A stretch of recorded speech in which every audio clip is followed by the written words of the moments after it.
The Lives of the Saints by the Reverend Alban Butler, taken from the 4th edition, published in 1954. April 28th. St. Vitalis, Martyr. St. Vitalis is honored as the principal patron of the city of Ravenna, in which he glorified God by martyrdom in the persecution of Nero. He was a citizen of Milan and is said in his Acts to have been the father of Saints Gervasius and Protasius. The divine providence conducted him to Ravenna, where he saw a Christian named Ursinus, who was condemned to lose his head for his faith, standing aghast at the sight of death and seeming to yield. Vitalis was extremely moved at this spectacle. The honor of God, which was in danger of being insulted by sin, and the soul of a brother in Christ, which appeared to be upon the very brink of apostasy, were alarming objects to awake his zeal.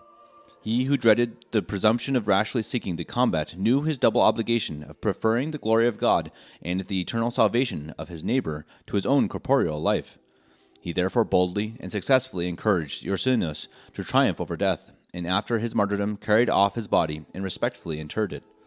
The judge, whose name was Paulinus, being informed of what he had done, caused him to be apprehended, stretched on the rack, and after other torments to be buried alive in a place called the Palm Tree in Ravenna, as Fortunatus in his Acts relate.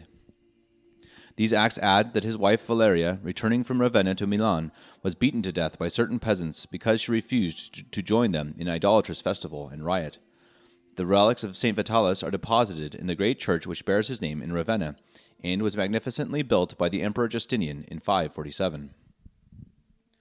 We are not all called to the sacrifice of martyrdom, but all are bound to make their whole lives a continued sacrifice of themselves to God, and to perform every action in this perfect spirit of sacrifice. The perfection of our sacrifice depends on the purity, fervor, and constancy of this desire.